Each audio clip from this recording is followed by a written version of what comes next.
Okay, so I guess we're doing another Fourth Doctor story, which actually does make sense with this being a truly randomly generated story. He had a lot of them. This features a lot of differences compared to the last time we looked at the Fourth Doctor, so that's the best spot to begin this one. So, what's changed? Well, for starters, the theme song. I really like this version of the theme song. It's very 1980s, which, to be clear, is a really good thing. The sounds are great, the neon bright colors work really well. It is more associated with the Fifth Doctor, for obvious reasons, which just makes it stand out that much more how the Fourth Doctor just doesn't fit in as well here. And that fact is the only downside to the entire theme song. And the Fourth Doctor's outfit that he only had for this season is interesting. I actually do kind of like the all-red look, as you can tell. But I will say, the worst part of this is his shirt this season. Having just a kind of loose shirt in the middle, it doesn't work well. Part of why his main outfit works so well is that the scarf is the chaotic piece amongst a relatively normal-ish outfit. But by having that shirt be weird on top of the scarf just makes the whole thing look a bit too chaotic and messy. Also, the question marks on the collar. I think it would only really work if you went full Seventh Doctor on this and did it so big that you almost don't notice it. Or just don't do the question mark thing at all. Anyway, that's the big changes out of the way. Let's get to the actual story itself. We start with a TARDIS landing on a police box. I love the idea of a TARDIS landing on top of a real police box and people just not noticing. The little wiggly effect that happens on it, combined with the sound effect, is really nice. It's obviously a cheaply done effect, but it's done so well. Now, I will say, when the TARDIS arrives there, you are convinced it is the Doctor's TARDIS, because it's a police box. But then a policeman is pulled into the police box, and you hear the new Master's laugh. It's an excellent setup for the new Master and what he's doing. Okay, we need to divert from the story itself again to talk about something related. Unlike lots of classic Doctor Who stories, elements of this story, mainly the Master and Nyssa, who will appear later, are set up in the previous story, The Keeper of Traken. In that story, the Crispy Master, as he's sometimes known, is there doing a scheme. The Doctor and Adric, who he met in a other universe, season 18 has a lot of plot to it, amazingly, but anyway, Adric is there, working with the Fourth Doctor, and they help one of the leaders of Traken named Tremas and his daughter, Nyssa. One note, Tremas is an anagram of Master. Is that important? Yes. Yes, it is. He isn't actually working with the Master, but at the end of the story, the Master takes over Tremas's body and is using it now. But, we'll talk more about that much later. Back to the story, we cut to the Doctor and Adric in a strange room in the TARDIS that doesn't look like it's in the TARDIS because it's made of concrete and covered in ivy. Very different from the sleek white corridors and rooms of everywhere else you see. Starting with them here is interesting. When I was rewatching this, I had a thought. And I know for a fact they would never do this, partially because there's not much room given plot-wise for this to happen. But between all the plots of the last three stories of the classic era. But it would be really interesting to see a story that's just the Fourth Doctor and Adric.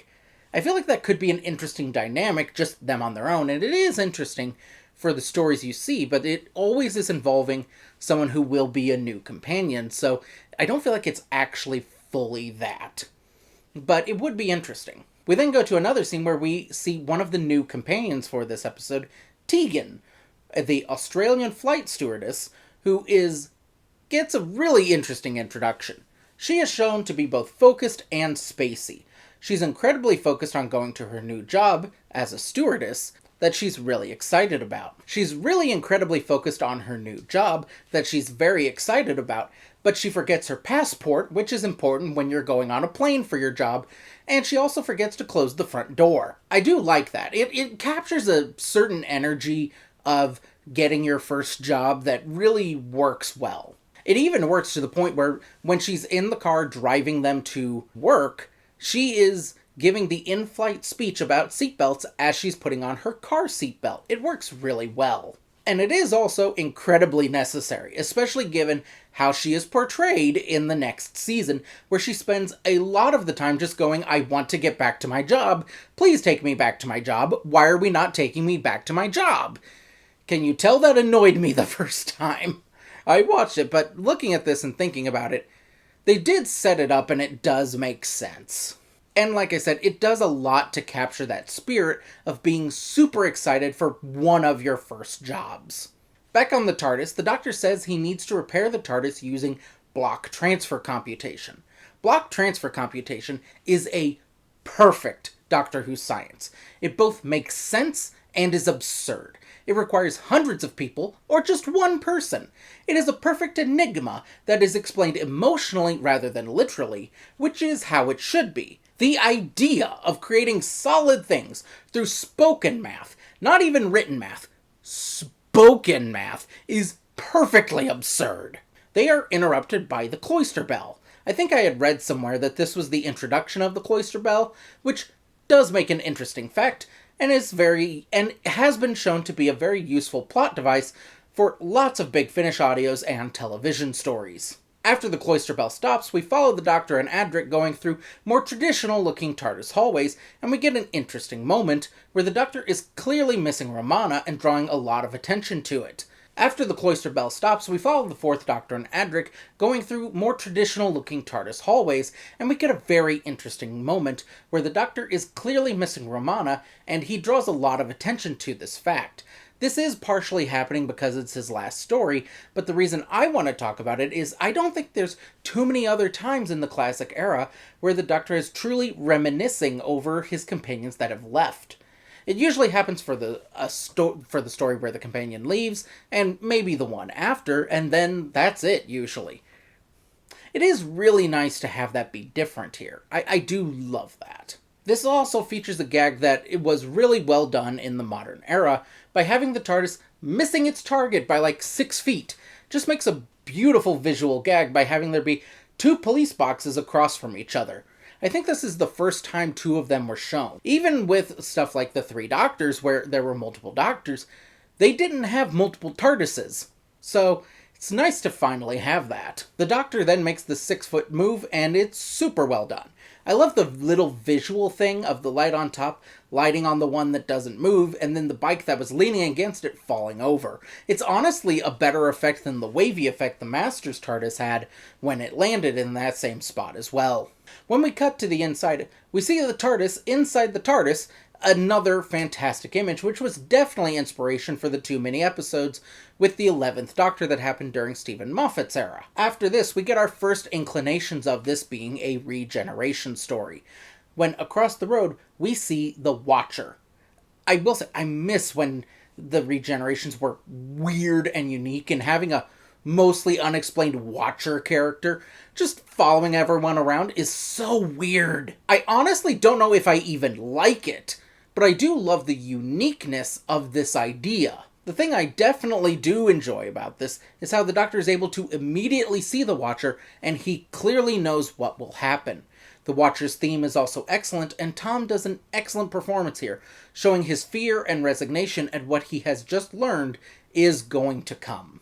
The Doctor sets that fact aside, though, and goes to enter the police box again, and inside the one inside of his, only to find what he doesn't realize is the Master's TARDIS. I love how when they enter the Master's TARDIS, it's literally just the Doctor's TARDIS, but with orange lighting in it. That's perfect. Yes, it's clearly done to save on the budget, but the lighting change genuinely does change the entire character of the ship. So it is genuinely believable to be an entirely different location. Back with Tegan, she's been driving her car and gets a flat tire. She then goes to the TARDIS to try and make a call to get someone because it has a phone on the front, bringing us the closest ever to someone actually using it. And she ends up entering the ship instead. I like that Tegan isn't even really driven crazy by the whole inside being bigger than the outside, but just goes, okay, I guess this is what police boxes are, and tries to use the controls. Outside of the ship, we get some very interesting moments. A great choice here involves not actually showing us the Master doing things, but instead showing his point of view, and then having the effect of him using the tissue compression eliminator on Tegan's Aunt Vanessa. Bringing us to part 2. At the beginning of part 2, there's a really nice moment where the Doctor has to get rid of some rooms so the TARDIS can move. The moment is nice and properly emotional, and doesn't make sense. The emotional piece of him getting rid of Romana's room makes sense from an emotional perspective, but did he have to get rid of it? I'm not sure if the TARDIS's true vastness had been established at that point, but it feels strange to me. It could have been another room.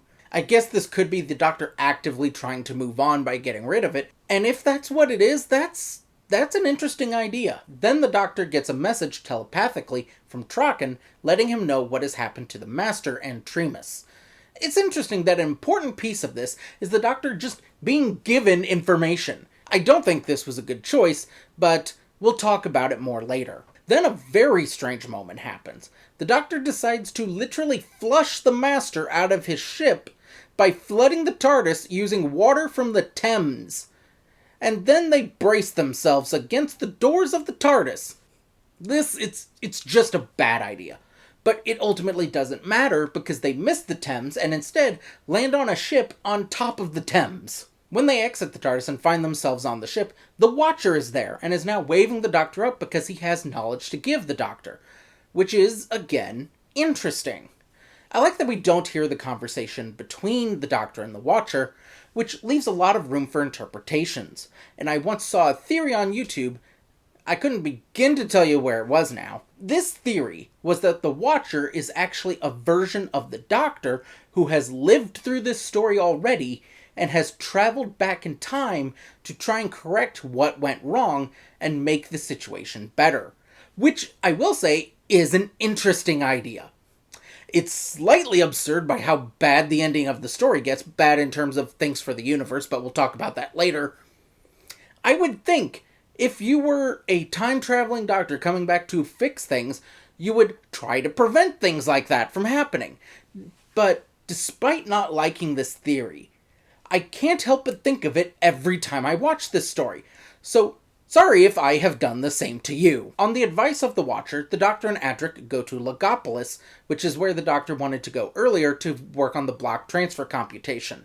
I love the visuals of the world of Logopolis. It looks like a giant brain that's just like a desert type place, and then there's a giant satellite there for no reason. And finally, here towards the end of part 2, is where Tegan finally joins the Doctor, having wandered around the inside of the TARDIS for the entire episode. I didn't even talk about it, it was so pointless. During all of this, she's never come across them, at all, which is amazing. I know the ship is huge, but that doesn't feel real. It is hilarious, though.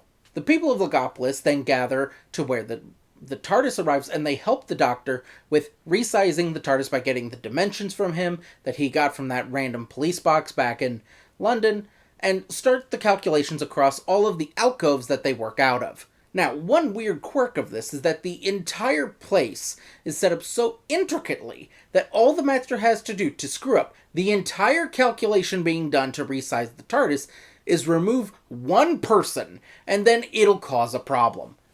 I should say that there is an interesting directing choice made here.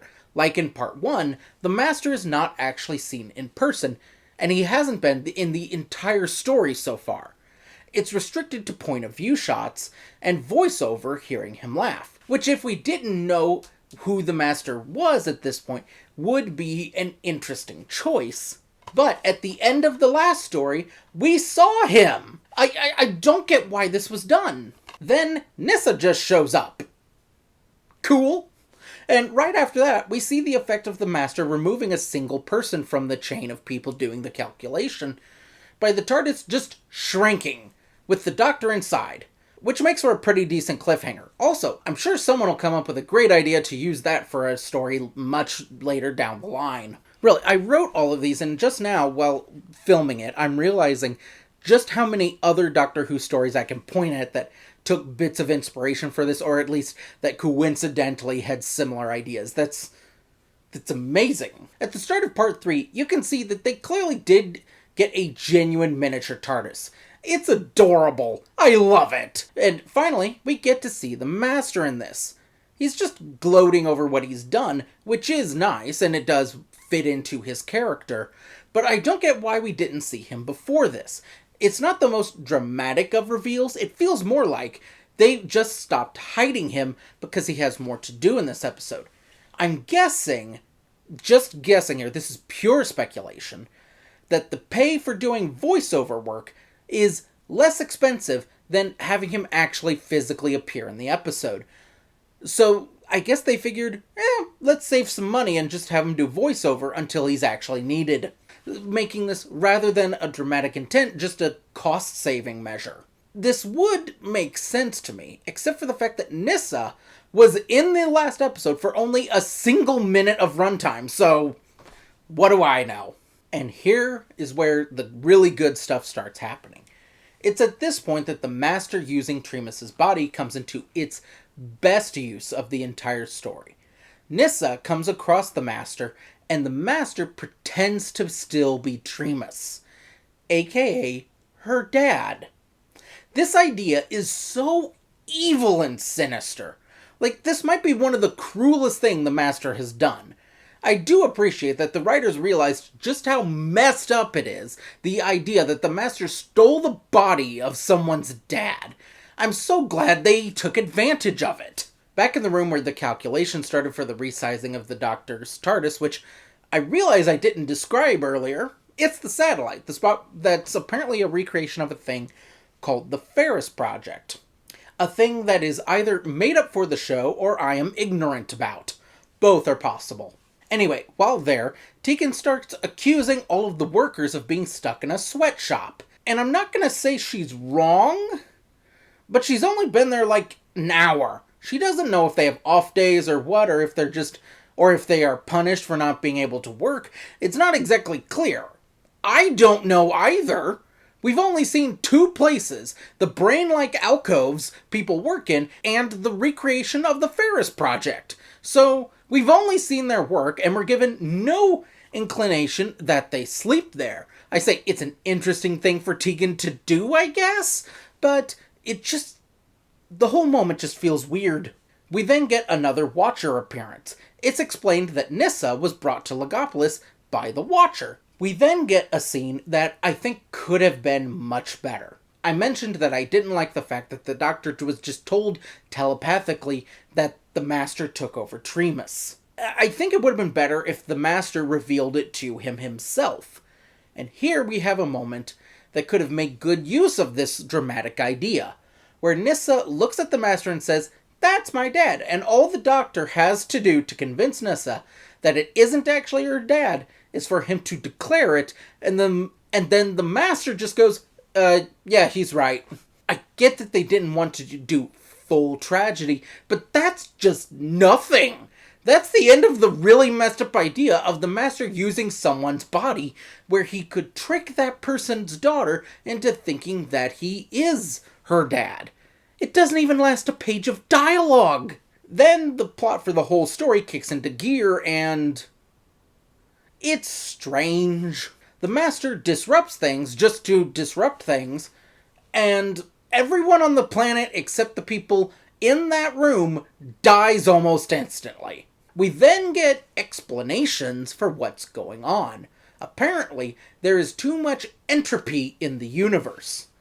Entropy in this case being a physical and destructive force, and that force is what disintegrated everyone on the planet. What was going on that all the people of Logopolis were doing and using the Ferris Project replication for was to open portals to other universes to shove the entropy out of so that it goes somewhere else. So I guess screw those other places. This is, without a doubt, the most inaccurate gobbledygook I've ever seen.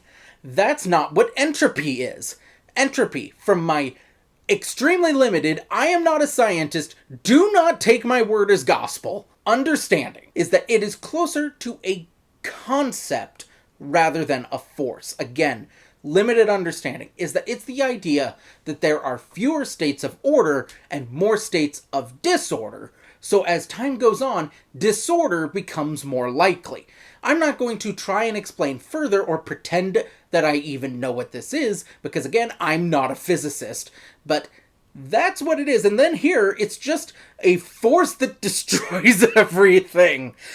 I do, however, find the narrative of a group of people that have appointed themselves the savior of the universe by just quietly using math to fix the universe really interesting, silly, sad, and tragic. Then there's also this really great moment narratively where the second the entire destruction of the universe is on the table, the Doctor and the Master decide they have to team up to save it because they can't continue their bickering if the universe is gone.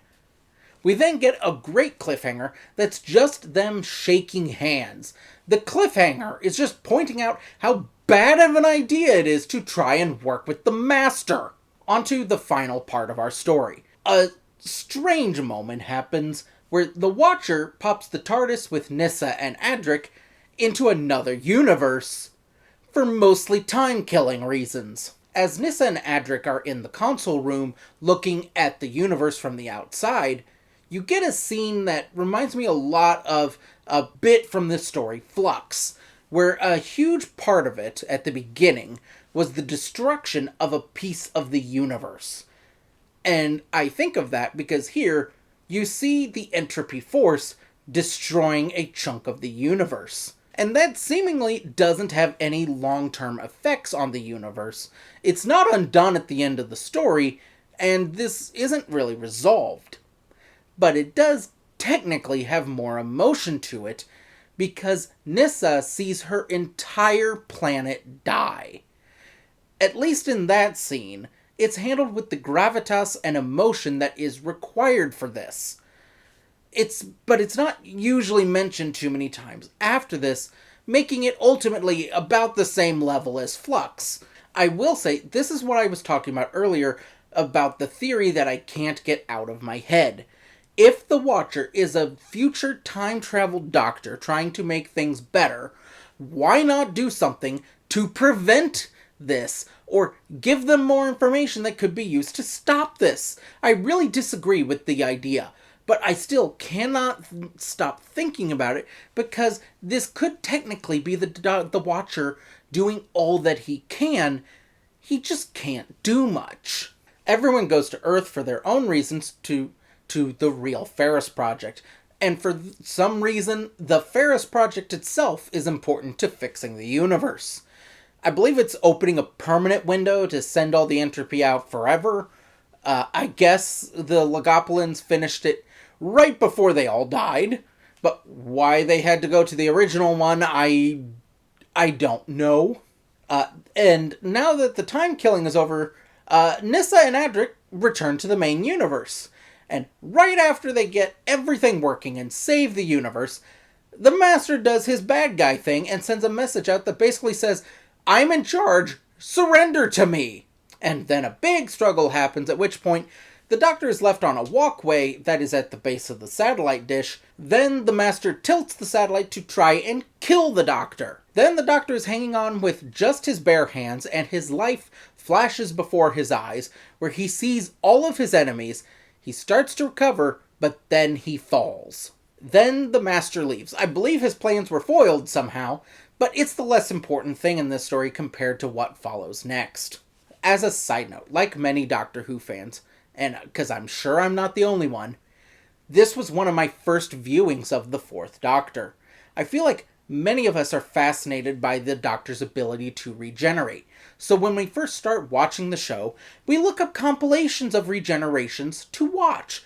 This became so popular that the official Doctor Who YouTube channel makes these videos now, which makes sense. As a side note to this side note, I was looking this up, and not only does the official Doctor Who YouTube channel seem to be the only ones who make these compilations now, which does make sense, they have 2 compilations and a playlist that features the latest compilation and then features every regeneration again in their own videos.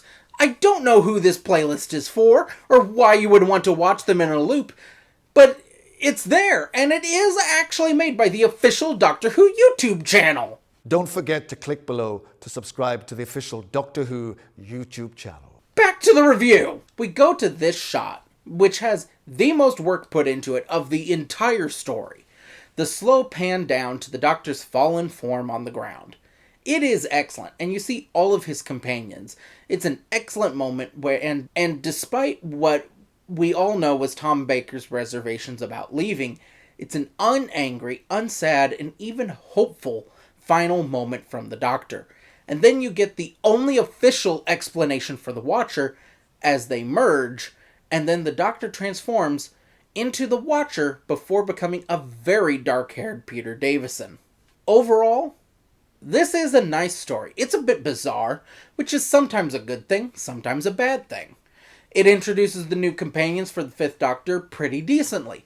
It also drags slightly in the middle, and the ending does feel a little rushed, so some pacing problems could have been fixed and adjusted here.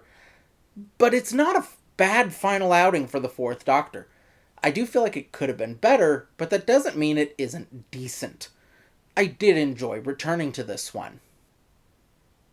Oh, and just a quick side note if anyone was wondering. I made this scarf myself. Not for this video, that would be insane. I made this just for fun, to teach myself knitting. Yeah, choose a small project when you're doing that. But yeah, I really like it. I don't use it much, but mainly because it is so ridiculous. But yeah, when I was getting ready to film, I was like, ooh, this is the story with the red scarf. I can use this, so here it is. Yeah.